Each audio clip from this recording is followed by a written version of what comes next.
Investiga, descubre, transforma el saber. Con microbios al frente vamos a crecer. Enfermedades infecciosas vamos a entender. Semillero UDCA, ciencia con poder. Desde el aula al laboratorio, con pasión y con rigor. Exploramos los microbios, su impacto y su valor. Con preguntas y evidencia buscamos la verdad. El semillero investiga por la salud y la equidad. Semillero UDCA, ciencia que ilumina, conocimiento que salva, pasión que nos anima. Bueno, muy buenos días para todos nuestros espectadores en este video podcast, episodio 2 de Microbios al Aire. Desde aquí los saludamos desde la Universidad de Ciencias Aplicadas y Ambientales UDCA, con la emisora Voces UTCA para todos nuestros oyentes y nuestros espectadores. Estamos acá con este programa, proyectado del programa de Medicina Humana. Y hoy tenemos unos invitados muy especiales que van a hablarnos y a contextualizarnos desde todos los puntos de vista y desde todos los frentes que tiene esta interacción académica institucional. Nos acompaña nuestro decano del programa de medicina, el doctor Jairo Hernán Ortega, y nuestro representante estudiantil de la Universidad Santiago Galvis. Bienvenido, doctor Ortega. Bienvenido, Santiago. Bueno, doctor Ferrer, muy amable. Gracias por la invitación a Microbios al Aire, un programa que es ideado y emitido desde el programa de medicina de la Universidad de Ciencias Aplicadas y Ambientales, UDCA. Estoy aquí a su servicio. Doctor, muchas gracias por la invitación. Creo que estos espacios son muy importantes desde la perspectiva del estudiante, en donde podamos aportar un poco de la visión que tenemos respecto al sistema de salud en general y las oportunidades que tenemos para reforzar y conocer todos estos temas que son muy importantes para nuestras rotaciones y nuestra formación académica. Muchas gracias a ustedes por acompañar y animar este programa. Bueno, doctor Ortega, usted que es nuestro experto temático en estos temas de cirugía general, ya que pues su amplia carrera y su amplia trayectoria en el ámbito clínico como cirujano general, que ha sido muy reconocido en nuestro medio, y es para nosotros muy grato tenerlo en este programa. Hoy quisiéramos hablar con usted acerca de las infecciones biliares, ¿sí? Que es un problema de salud pública que de alguna u otra manera impacta dentro de las comorbilidades de los pacientes y de alguna u otra manera contribuye también a un perfil de mortalidad en nuestro medio. Sí, doctor Ferrer. Realmente la patología biliar, para que se produzca la infección biliar, se genera la mayoría de las veces por los cálculos biliares. La formación de cálculos biliares en la vesícula biliar puede conllevar a estos problemas. Y aún más, y más complejo, cuando los cálculos se presentan en la vía biliar. Entonces, a partir de estas patologías de litiasis biliar, se puede llegar a desarrollar infección. Es importante tener en cuenta que la patología, los cálculos biliares, lo que es la colelitiasis, es la segunda urgencia que vemos en los hospitales generales como abdomen agudo. La primera es la apendicitis aguda.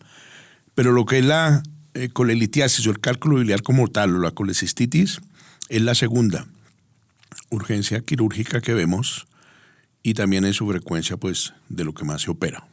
Entonces tenemos esas dos áreas que son los cálculos biliares, tanto en la vía biliar como en la vesícula biliar, y que ellos y su presencia pueden generar infección en la vía biliar.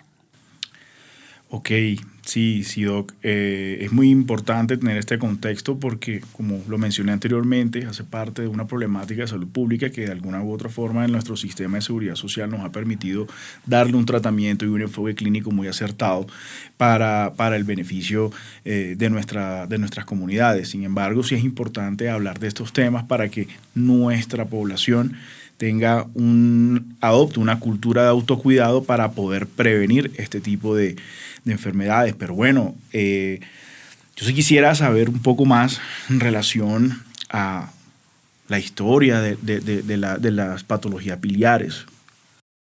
Bueno, antes de entrar en la historia, para completar la parte epidemiológica, hay que tener en cuenta que la patología biliar es común, es frecuente en nuestro medio, y tanto así que, como ya lo decía, es la segunda causa de urgencia en abdomen agudo en los hospitales generales, en los servicios de urgencias, pero además de eso, se encuentra en una frecuencia de la población entre el 10 al 30% en personas que, por ejemplo, nunca han tenido ninguna sintomatología y que pueden fallecer de otra causa, y en las autopsias se encuentran en esa frecuencia, como entre un 10 al 30%. Pues la historia de esta patología viene con el hombre realmente, pero cuando ya se viene como a documentar desde el Antiguo Egipto, desde la medicina árabe con Avicena, que fue un gran cirujano, y también desde la medicina occidental en Hipócrates, Galeno, se ha documentado, se ha presentado, y sus formas de complicaciones también fueron descritas. Para venir a algo histórico más relacionado con nosotros, en Latinoamérica hay casos como icónicos. Por ejemplo, este gran cantante Javier Solís. Javier Solís falleció por una coleocolitiasis. Hizo sepsis y eso fue lo que terminó con su vida. Y aquí en Colombia tenemos un dato histórico bien interesante, y es que el general Santander tuvo colelitiasis. Y el cálculo biliar del general Santander se puede ver, quienes visiten la Academia Nacional de Medicina, que queda ubicada en Bogotá, en la carrera séptima, calle 69 más o menos. Ahí está expuesto en una urna el cálculo del general Santander. Este cálculo fue captado por el doctor José Félix Patiño, porque en alguno de sus viajes, creo que fue en Chile o algo así, por algún motivo lo tenían y él estuvo viajando con ese cálculo para traerlo, y bueno, y lo depositó como una joya más dentro de la colección que tiene la Academia Nacional de Medicina, y ahí está. Entonces, vemos que la patología biliar en su historia viene desde el principio de la humanidad y se presenta, ya sabemos, como dijeron, por causas que tienen que ver con el cuidado de la salud. Mucho influye la ingesta de comidas ricas en colesterol. De eso de pronto hablaremos más adelante. Bueno, doctor, yo creo que ahorita pasando más a la parte del diagnóstico, a lo que nos pueda pues aportar, a mí desde la perspectiva estudiantil me gustaría, ya reconociendo que las infecciones de la vía biliar son una urgencia quirúrgica que puede generar complicaciones graves en un amplio grupo de pacientes, ¿cuáles serían los signos o síntomas que usted considere, con base en su experiencia, los más importantes, los que debemos tener como cardinales para aproximarnos a un diagnóstico más oportuno? Bueno, Santiago, esa pregunta desde su óptica y su inquietud de estudiante es muy buena. La patología biliar es una gama, un espectro muy grande desde lo sencillo hasta lo más complejo. Entonces, podemos tener simplemente la aparición de los cálculos biliares, ¿sí? Aparecen los cálculos biliares, ¿cierto? Porque se forman unas micelas a partir de que hay un desequilibrio entre el colesterol, los ácidos biliares, la lecitina, y eso hace que se forme una matriz y se van formando los cálculos. Entonces una persona puede tener cálculos biliares y de pronto no tener síntomas. ya ese cálculo puede llegar a desarrollar un dolor al obstruir la salida de la bilis de la vesícula biliar y es lo que llamamos el cólico biliar. Entonces esa es una de las presentaciones. Dolor en el hipocondrio derecho. Entonces para quienes sabemos y conocemos de la medicina, sabemos dónde es el hipocondrio derecho. Para el público que nos ve y escucha, es debajo de la reja costal, debajo de las costillas en el lado derecho del abdomen. Entonces ahí viene esa presentación, el cólico biliar, que se le puede dar un manejo simplemente analgésico y luego se puede programar una colecistectomía al paciente. ¿Por qué? Porque ese cálculo en un momento dado puede llegar a traer problemas. Y como les decía, el cálculo obstruye la salida de la bilis en la vesícula biliar y eso hace que la bilis se vaya inflamando. Entonces se puede formar lo que llama un hidrocolecisto. El hidrocolecisto es que no sale el líquido de la vesícula biliar y eso va a causar ¿qué? Va a causar una masa, un efecto de masa. Y ese es otro signo que podemos encontrar al palpar en el hipocondrio derecho, encontramos masa. Y si ese hidrocolecisto no se resuelve, puede formarse una colecistitis enfisematosa. ¿Por qué? Porque la presión que hay de ese líquido interrumpe la buena circulación de la vesícula y va a empezar a sufrir un proceso que puede llegar a una colecistitis gangrenosa. Y entonces ya se nos va complicando la patología. Una colecistitis gangrenosa o el hidrocolecisto, que si no se trata por el mismo flora bacteriana que hay en la vía biliar, puede llegar a producir infección. Entonces es lo que se llama piocolecisto. Ya en el piocolecisto, además de tener la masa en el hipocondrio derecho, además de tener dolor, vamos a tener signos sistémicos, que pueden ser fiebre, puede ser malestar general, náuseas, vómito. Entonces todo eso hay que ir viéndolo en la clínica. Ya cuando la colecistitis es gangrenosa, la toxicidad sistémica es mayor y si se llega a perforar esa vesícula, entonces sucede lo que denominamos peritonitis biliar. Entonces vamos a tener un paciente con un compromiso sistémico, que puede estar febril, que puede estar deshidratado, que puede estar vomitando, que tiene dolor en el abdomen, pero la peritonitis biliar, ya ese paciente tiene un dolor abdominal generalizado, ya está más comprometido. Entonces eso va sucediendo si no se trata la patología biliar, ¿correcto? A eso que se le puede sumar, que además del aumento ya en los laboratorios, aumento de los glóbulos blancos, se le puede sumar un aumento en las bilirrubinas y aumento también en la fosfatasa alcalina se puede ver, en la deshidrogenasa láctica también. Eso en la patología biliar. Ahora puede pasar algo que podemos hablar más adelante, que es la coledocolitiasis y el proceso infeccioso que se puede generar, que es la colangitis.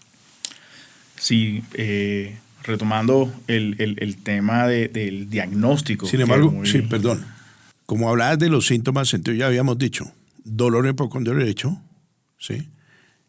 Masa que puede haber si está inflamada la vesícula, la fiebre, pero clínicamente, si hay aumento de bilirrubinas, podemos ver un paciente ictérico. Ese es otro dato clínico. Sí, Doc, en base a los síntomas que muy bien expuso en base a la pregunta de nuestro estudiante, hemos evidenciado de que con toda esta era tecnológica de un tiempo para acá, los métodos diagnósticos han evolucionado exponencialmente. Eso nos ha permitido, digamos, detectar las enfermedades de una manera mucho más precisa y mucho más eficiente, reduciendo pues los riesgos atribuibles a la propia enfermedad de cada paciente. La pregunta que yo le quiero hacer es, desde su perspectiva clínica, ese impulso tecnológico que ha tenido la medicina convencional y la medicina actual, ¿cómo ha repercutido en el ejercicio médico en nuestros tiempos actuales? Pues en relación con las patologías biliares, y vuelvo a decirlo, y eso es para cualquier patología quirúrgica, y creo que cualquier patología médica en general, El primer medio diagnóstico es el examen físico. Pero antes de eso, ¿qué hay que hacer? Hay que hacer la historia clínica. Y eso es lo que le enseñamos a nuestros estudiantes. Antes de pensar en la tecnología, antes de pensar en el último aparato diagnóstico o el último laboratorio diagnóstico, debemos hacer una muy buena historia clínica. Si uno hace una muy buena historia clínica, ahí tiene casi el 85-90% del diagnóstico. Una vez hecha bien la historia clínica, ahí sí podemos emitir un juicio diagnóstico. Emitido el juicio diagnóstico, vamos a pedir una serie de laboratorios, ¿cierto? Entonces, en este caso, si yo sospecho que es un cólico biliar, ¿qué tengo que hacer con el paciente? Como es patología biliar, tengo que pedir cuadro hemático para ver el nivel de leucocitos y tengo que pedir pruebas de función hepática. Y esto también lo voy a pedir si pienso que hay una colecistitis. Solicito cuadro hemático, quiero ver los leucocitos y solicito las bilirrubinas. Y también debo solicitar fosfatasa alcalina, porque la fosfatasa alcalina es un buen marcador de si hay algo obstructivo. Y en nuestro medio, con cualquier patología biliar que yo tenga, en este caso hablando de procesos de cálculos y procesos inflamatorios, tengo que pedir también amilasa, porque la amilasa es un marcador de si hay o no pancreatitis. Y en Colombia y en América Latina en general, la mayor causa de pancreatitis es biliar, es por cálculos en la vía biliar que obstruyen la salida tanto de la bilis como del líquido pancreático a nivel del esfínter de Oddi, en la papila de Vater. Entonces hay que pedir esos exámenes, inicialmente que son exámenes de sangre normales que pueden hacer en cualquier hospital de Colombia, ¿cierto? Una vez con esos laboratorios, ante la sospecha que sea una patología de cálculos biliares, debemos pedir ecografía. La ecografía es la que ha aumentado también el diagnóstico de la patología biliar. ¿Por qué? Porque es de fácil acceso, es de fácil ejecución, ya no son tan costosos estos aparatos y los hay en cualquier hospital en general. Entonces, hasta ahí vamos. Pero empezamos desde la historia clínica. No es que nos vayamos a saltar a pedir laboratorios e imágenes diagnósticas primero. Y ya dependiendo de algunas dudas que tengamos, yo puedo saltar a hacer una resonancia magnética o una colangioresonancia. Puedo hacer también un TAC si sospecho que hay un compromiso pancreático también. Y otros exámenes que ya son un poco más invasivos, como la colangiopancreatografía retrógrada endoscópica, la CEPRE, que eso ya, dependiendo cierta sospecha diagnóstica, la pediríamos. La tecnología sirve, ayuda, y es en beneficio del paciente. Porque, por ejemplo, la CEPRE, la colangiopancreatografía retrógrada endoscópica, si se puede ejecutar, si la hace un experto, si puede extraer el cálculo que hay en la vía biliar a través de esto, pues le evitó el problema de coledocolitias al paciente, le puede ayudar en su manejo, le puede ayudar en su manejo de pancreatitis, por ejemplo, también. Y es no invasiva, porque es haciéndolo por endoscopia. Antes de que no tuviéramos el recurso de la CEPRE, un paciente que tuviera un cálculo en la vía biliar, teníamos que llevarlo a cirugía abierta, antes también de la era de la laparoscopia, y hacer una exploración de vías biliares. O hacer una esfinteroplastia transduodenal, o sea, cirugías más complejas que pueden tener mayor morbilidad. Entonces, en beneficio del paciente, la tecnología ha avanzado. Ahora hay un examen que también se hace endoscópico, que es el Spyglass, que me permite visión y me permite también extracción de cálculos o disolución de esos cálculos que yo tenga ahí con esa tecnología endoscópica que se llama Spyglass. La tecnología sirve, pero no debemos abusar de ella. No debemos, y este mensaje va para nuestros estudiantes, no debemos olvidar la clínica. La clínica es eso que veníamos hablando, ver qué síntomas tiene el paciente, ver su motivo de consulta, ver cómo es su enfermedad actual, la revisión por sistemas, toda la parte que es importantísimo. Yo les digo a mis estudiantes, les digo a los estudiantes nuestros de medicina de la UDSA, les digo, mire, la pregunta más importante que se le debe hacer a un paciente es ¿cuál? El nombre, pregúntele el nombre.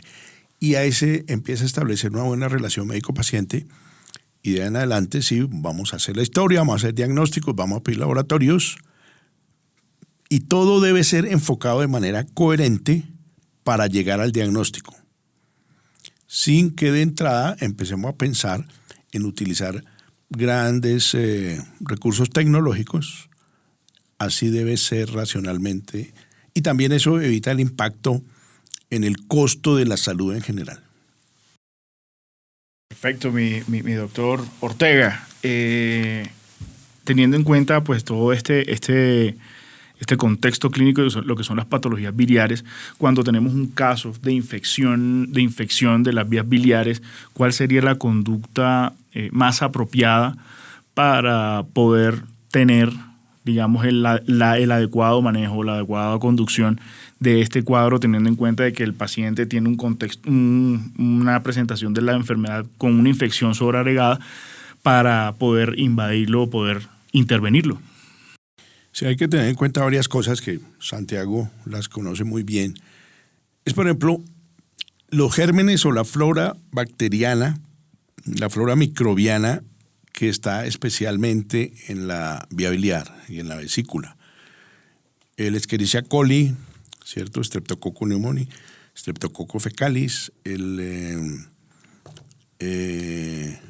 bueno, en general esos, y tenemos que pensar en cubrir tanto estos gérmenes con medicamentos que cubran gram negativos y medicamentos que cubran anaerobios, ¿cierto? Antibióticos ya específicos, ¿cierto? El Bacteroides el difícil también es el otro que está ahí involucrado en estas patologías. Entonces, ¿qué pasa con la infección? Tenemos que hablar de dos infecciones. Lo que es la colecistitis, o sea, la vesícula inflamada y que está infectada. Y hay otra infección que es en la vía biliar, no en la vesícula, sino en la vía biliar, que es la colangitis. Y las dos se producen realmente por obstrucciones en la salida de la bilis. Tanto obstrucción de la salida de la bilis de la vesícula como obstrucción de la salida de la bilis del colédoco. Y la mayoría de los casos, como decíamos en nuestro medio, son los cálculos biliares. Ya habíamos dicho que la pancreatitis es muy común en nuestro medio por causa biliar. En los países anglosajones, la mayor causa de pancreatitis es alcohólica, diferente a la nuestra que es biliar. Entonces, en esos casos, tenemos que, si tenemos una infección en la vesícula biliar, una colecistitis, tenemos que ver qué grado de infección es, si es severa, moderada o leve. Hay unas guías que se llaman guías de Tokio, que son las que se usan para que nosotros los médicos determinemos qué tan complicado está ese paciente. Entonces eso lo podemos ver hablando de la más compleja, que es una colecistitis Tokio 3,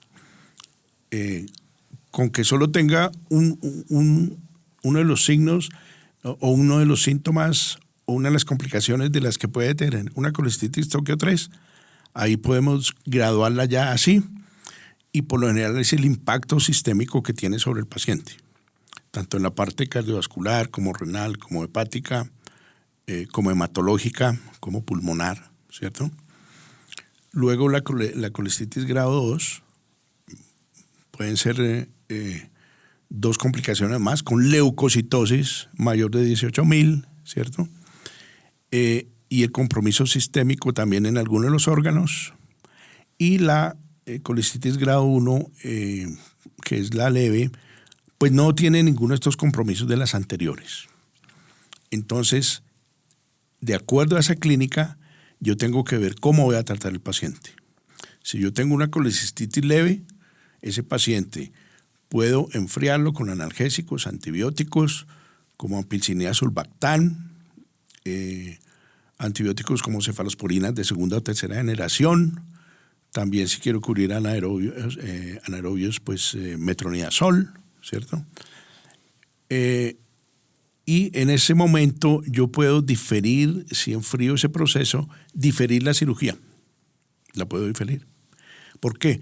Porque si entro a operar un paciente con una inflamación de la vesícula, los tejidos van a estar alterados y puedo causar una lesión, especialmente la vía biliar. ¿Sí? Eso en cuanto a la infección de la vesícula biliar.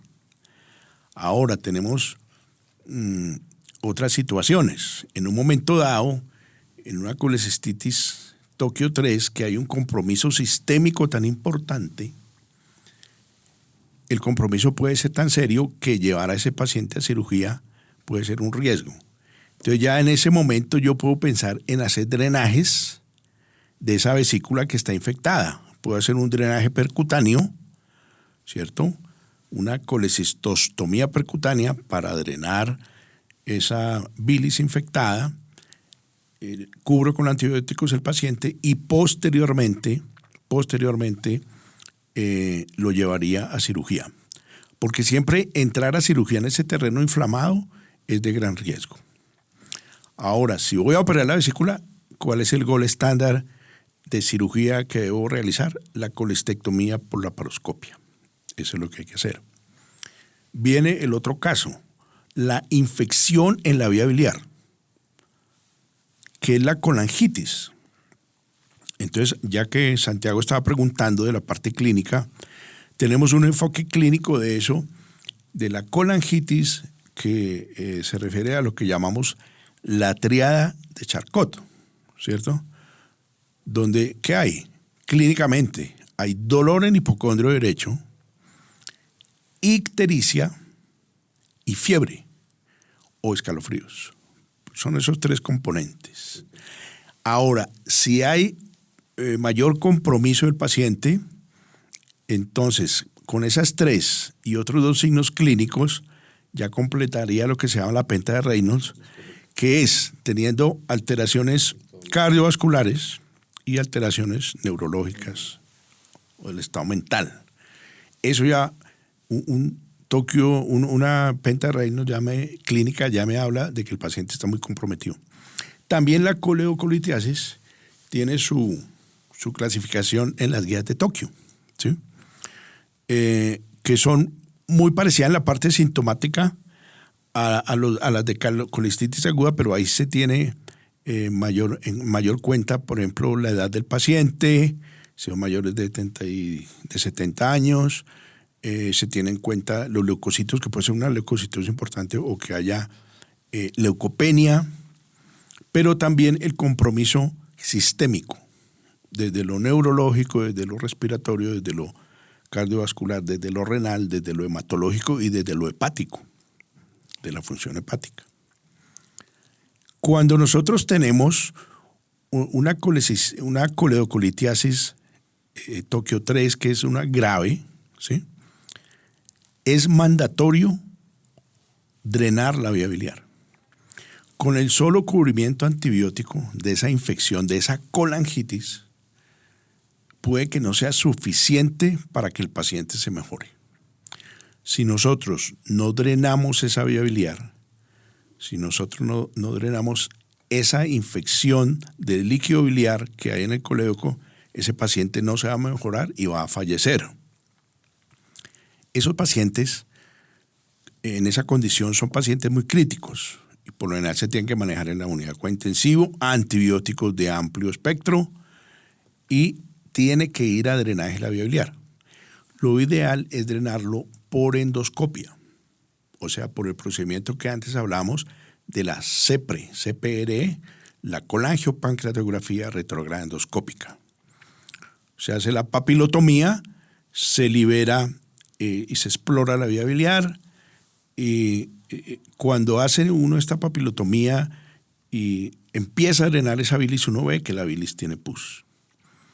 Y es que es un principio desde Hipócrates. Hipócrates lo decía 500 años antes de Cristo. Ubi pus, ubi ex vacua. Si tenemos pus hay que evacuarlo, hay que drenarlo. Porque tú tienes una colección purulenta y le puedes dar antibiótico y todo, pero la colección posiblemente va a persistir y el paciente se va a complicar. Entonces tenemos que drenarlo de esa manera. Hay una combinación importante entre el abordaje quirúrgico y el tratamiento médico en este tipo de patologías, ¿no? Es importante también transmitir este mensaje de que no todas las patologías se deben operar en un tiempo inmediato. Debemos ser prudentes, debemos ser muy cautelosos en el momento de abordar quirúrgicamente un paciente para no establecer complicaciones asociadas al cuidado de la salud. Y muy bien ilustrado, doctor Ortega, todas estas recomendaciones importantes. Sin embargo, hay algo unas dudas de alguna u otra manera en relación al estado posquirúrgico del paciente. ¿Cuáles serían como todas estas situaciones que podrían tener unos pacientes en el estado posquirúrgico derivado de esa intervención, teniendo en cuenta de que todos estos contextos clínicos son bastante complejos?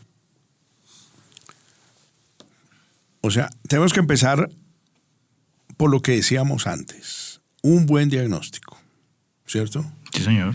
Y ya ese diagnóstico nos lleva a hacer unos laboratorios que nos van a poder permitir graduar la complejidad o el grado de severidad o el índice de severidad o de gravedad que tenga ese paciente, ¿cierto? Y de ahí es cuando podemos determinar qué le vamos a hacer.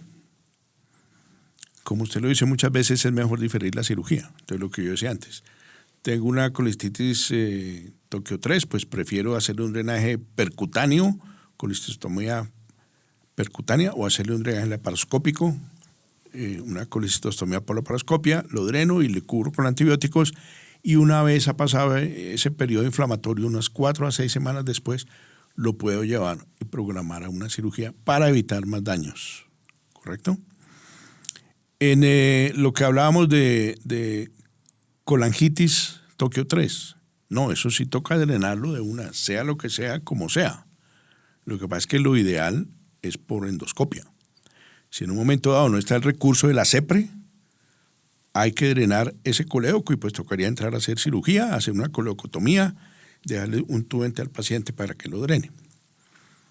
Esta misma patología que hemos diagnosticado o tratado parcialmente o completamente, con cirugía o no, que siempre debe ir acompañada con antibióticos cuando tenemos infección biliar, eso es lo que nos va a dar qué tan complejo o qué tan complicado va a estar el paciente en el posoperatorio.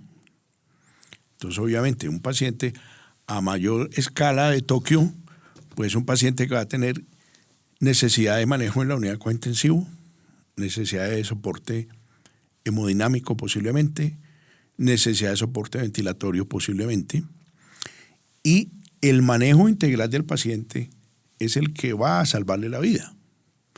Desde el momento en que el médico general como Santiago lo ve en urgencias, sospecha que hay una patología de infección biliar, llama al cirujano y el cirujano determina si hay que operar, si hay que hacerle un manejo, si hay que hacerle una derivación. Desde ese momento, ahí están interviniendo todo el equipo médico del hospital e intervienen también los internistas para el manejo de las complicaciones sistémicas, interviene el urgenciólogo y también los médicos intensivistas. Todo ese manejo integral enfocado a ese diagnóstico, a solucionar no solo el diagnóstico, sino todo el compromiso del paciente como ser humano, es el que nos puede ayudar a que salga adelante ese paciente. ¿Qué secuelas pueden tener los pacientes sometidos a este tipo de procedimientos?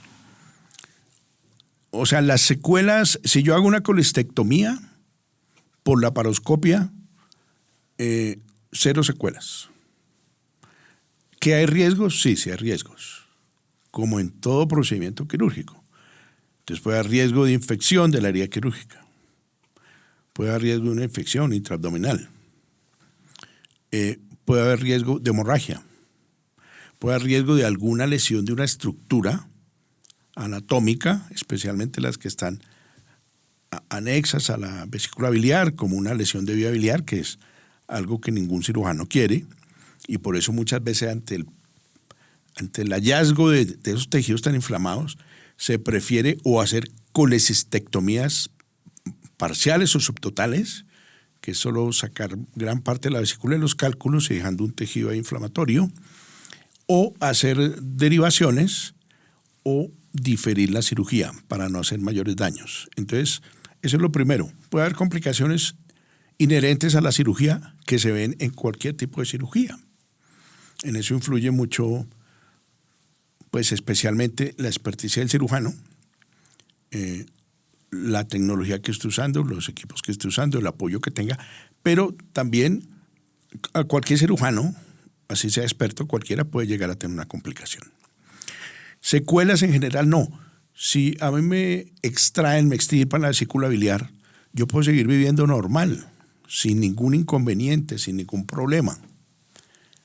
Pero ojo, porque pues me queda la vía biliar ahí. Y si tengo bilis, puedo llegar a hacer unos cálculos primarios ahí en el colédoco, ¿cierto? Entonces, ojo con eso, porque no lo hemos hablado, pero también dentro de la parte que influye, habíamos hablado del colesterol, ¿no? Entonces, el paciente que es obeso, que es sedentario, un paciente que es diabético tiene más riesgo porque cualquier infección lo descompensa. Entonces, tenemos que ver todo ese entorno del paciente y darle unas indicaciones de vida saludable, evitando que vuelva a tener problema. Pero es posible que pueda tener más complicaciones. Digamos que la cirugía de la vesícula biliar fue normal, sin ningún problema, una colestectomía sin problemas, pero sin embargo así, la literatura muestra que hasta el 10 o 12% de pacientes pueden quedar con cálculos en el colédoco y eso puede llegar a complicarse después con una coledocolitiasis, con un proceso inflamatorio por obstrucción de la vía biliar y hacer una colangitis. Pero en términos prácticos y términos generales y para contarle al público y a los espectadores en general, la cirugía de la vesícula biliar por laparoscopia es muy segura. Bueno, mi estimado doctor Ortega, por último, ¿qué retos podría enfrentar la sociedad contemporánea y el gremio en salud para poder evitar, mitigar o controlar todos estos riesgos de complicaciones y prevención para que estas enfermedades biliares se controlen o las podamos evitar? Bueno, antes de dar mi respuesta, esa es una pregunta que también puede contestar Santiago. Escuchemos a Santiago y yo complemento. Claro. Doctor, pues nosotros dentro de nuestra formación tenemos un énfasis en lo que es la medicina familiar, en donde vemos a nuestros pacientes como seres biopsicosociales de una manera muy integral y creo que hoy en día hemos visto el impacto que llegan a tener los hábitos de vida saludables y las recomendaciones alimentarias con nuestros pacientes. Esto pues logra reducir de cierta manera gran impacto en lo que son las enfermedades crónicas y en este proceso de patologías que no son pues de instauración aguda propiamente dicha, pues sí, la descompensación es aguda, pero son procesos que se desarrollan en cierto tiempo, cierto plazo. Entonces, hábitos tan sencillos como reducir el consumo de alcohol en algunos pacientes, manejar el consumo pues de grasas saturadas, de alimentos ricos en colesterol, y adicionalmente a eso pues complementar con la actividad física, que tiene un gran beneficio pues a nivel más allá de lo cardiovascular. Muy bien, Santiago. Bueno, antes quería complementar algo cuando hablé de los microorganismos. Creo que dije bacteroides difíciles, no, es bacteroides frágiles, es otro de los que está ahí comprometido. Bueno, lo que dice Santiago es así. Entonces, ¿qué tenemos que hacer? Y en general, y no es solo para la patología de la vía biliar, tener una vida sana. El ejercicio es clave. Los hábitos de comida saludable. Tener controlado nuestro peso, evitar la obesidad, evitar el sedentarismo. Si tenemos patologías como la diabetes, tenerla controlada. Y la ingesta de grasas, evitarla, especialmente las grasas animales.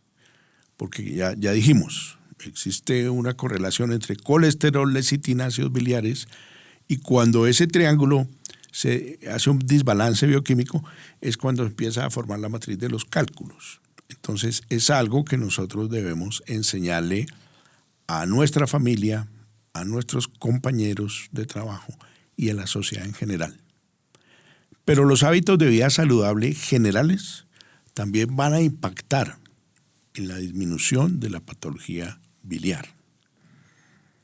Importante también el consumo de alcohol, como ya lo dijo Santiago, evitarlo también. Doctor, no sé si de pronto ya como para concluir, a mí me gustaría hacerle una pregunta muy puntual que va desde la perspectiva del estudiante y es la siguiente. Usted desde su experiencia, ¿qué errores considera los más frecuentes que puede cometer un residente de cirugía general, un médico interno o incluso nosotros como estudiantes de pregrado al momento del diagnóstico y el abordaje de estas patologías? ¿Qué recomendaciones nos daría como para tener un diagnóstico más preciso y poder desenvolvernos mejor en la práctica clínica? Sí, muy interesante pregunta. Los errores son humanos, error es humano, pero uno lo que debe es tratar de evitarlo. Entonces, por eso, en todo el ejercicio médico se han ideado situaciones como la lista de chequeos que se hace en cirugía antes de entrar a operar un paciente, y esa lista de chequeos disminuye los errores que se puedan presentar. Pero, ¿cómo se evitarían los errores? Desde lo que yo decía al principio, desde la historia clínica. Y antes que la historia clínica, desde la humanización. Si usted atiende cálidamente o de una manera adecuada al paciente y establece una buena relación médico-paciente, eso va a ayudar a que le dé una información exacta, fidedigna, confíe en usted, y a través de eso usted haga una muy buena historia clínica y ahí empieza usted a evitar errores. Desde que le pregunta cálidamente el nombre de su paciente.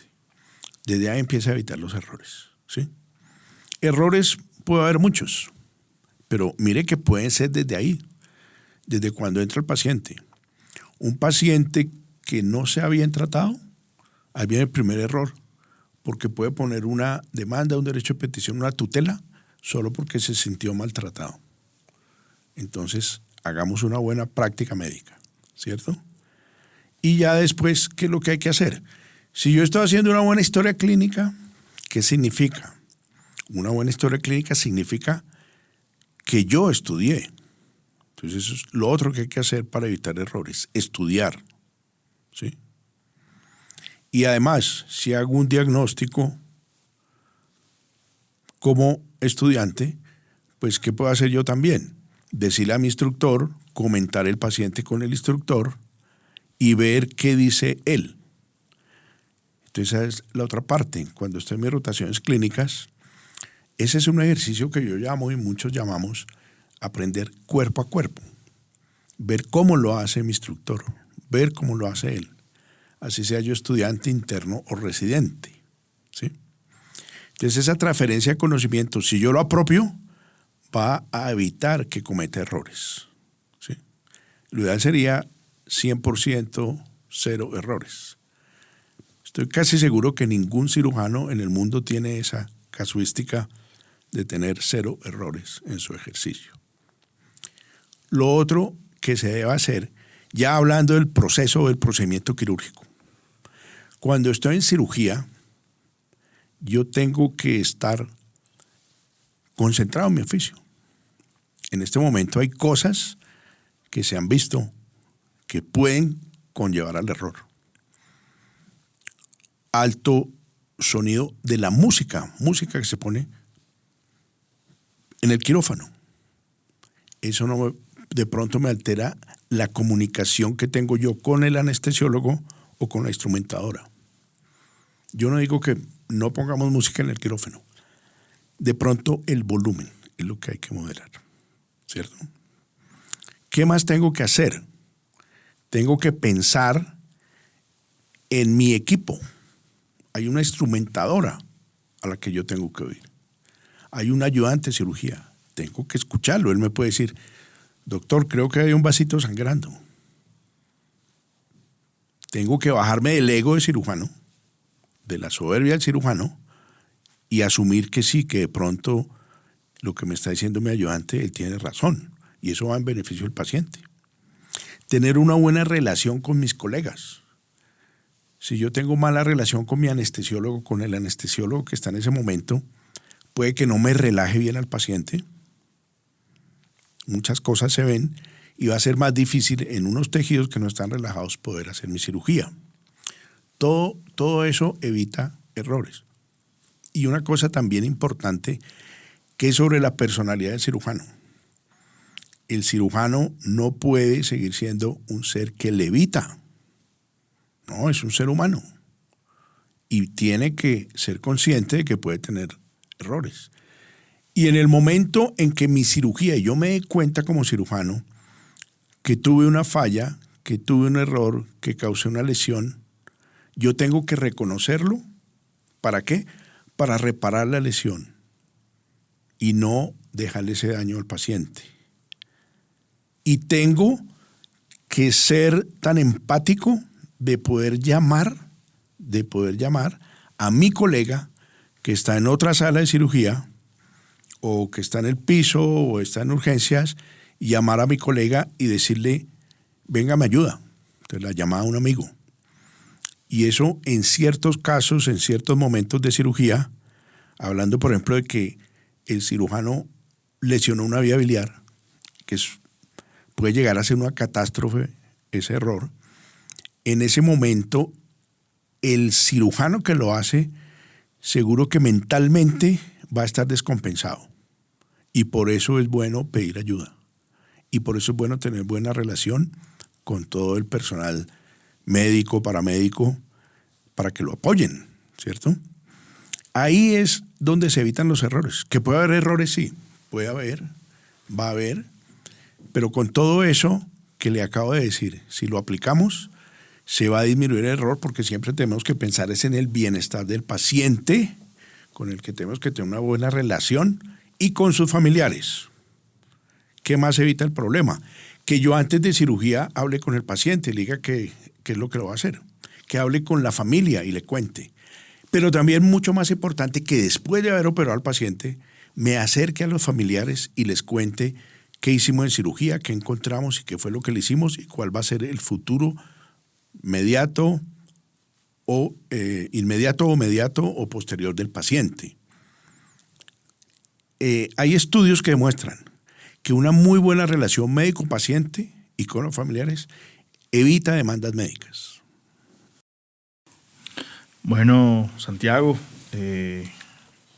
ya has tenido como un panorama desde la voz de un especialista, desde la voz de una institución como es la universidad.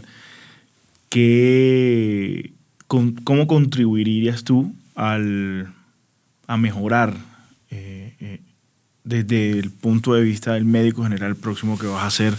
¿Cómo contribuyes tú a una mejora estructural de la operación de la práctica médica de los médicos generales que se están formando en estos momentos y que son el futuro de estos científicos, de esta nueva era, que de alguna u otra manera se van a encargar de cuidar a estas generaciones que estamos por delante de ustedes?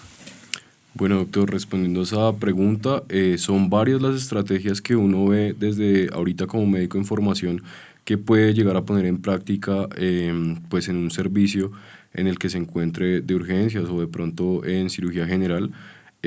Puntualmente uno de ellos, doctor, es la actualización continua. Nosotros no podemos quedarnos únicamente con la formación que tenemos en el pregrado. Creo que una de las grandes lecciones que nos ha dejado estar en los escenarios de práctica es ver el beneficio y el impacto que generan nuestros pacientes, estar actualizado respecto a ciertas patologías médicas y cuál es el manejo que podemos ofrecerle a estos pacientes, viendo cómo se reducen complicaciones y comorbilidades asociadas a estos pacientes. Además de eso, yo creo que siempre que uno esté en un sitio en donde tenga la oportunidad de ejercer la medicina, debe hacer una red con sus colegas que permita la retroalimentación y el conocimiento. La academia no está únicamente en las aulas. Yo creo que la academia la podemos hacer pues haciendo revisiones de temas en conjunto y teniendo pues la capacidad y el deseo de querer aprender y seguir siendo mejores por ese lado. Por otro lado, creo que es muy importante y bueno, puntualmente voy a hablar de este tema y es porque acá en la universidad hemos tenido la oportunidad de conocer las diferentes tecnologías y abordajes que se pueden hacer frente al diagnóstico de estas patologías que son tan importantes, que constituyen una urgencia quirúrgica. Puntualmente en los sitios de rotación en los que he estado se cuenta con esas tecnologías que permiten el abordaje oportuno de esto. Entonces creo que eso es muy importante, doctor.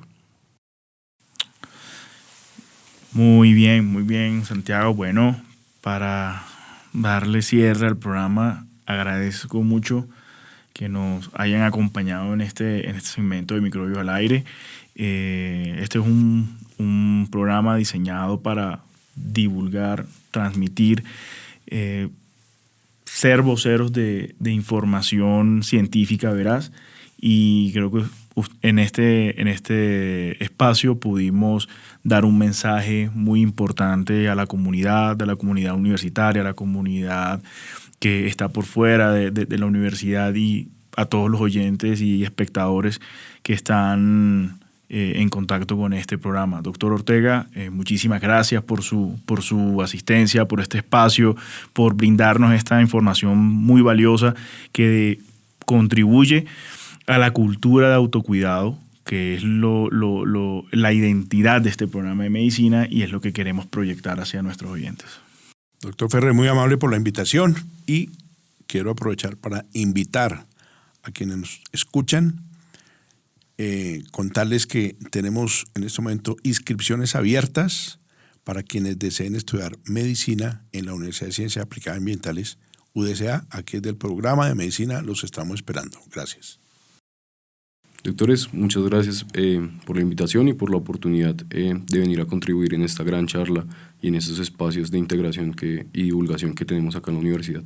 Muchas gracias. Un saludo muy especial a toda la comunidad académica de la Universidad de Ciencias Aplicadas y Ambientales. Querida comunidad universitaria de la UDCA. Los acompañaremos el día de hoy con este gran evento. Estamos aquí transmitiendo. Bienvenidos a una nueva edición de Voces UDCA. Gracias, queridos oyentes. Nos escuchamos en una próxima ocasión. Muy buenos días a todos los oyentes de Voces de la UTCA. Bueno, y eso es todo por el episodio de hoy. Gracias por escuchar. Los invitamos a seguir conectados con nuestras historias que inspiran. Hasta la próxima.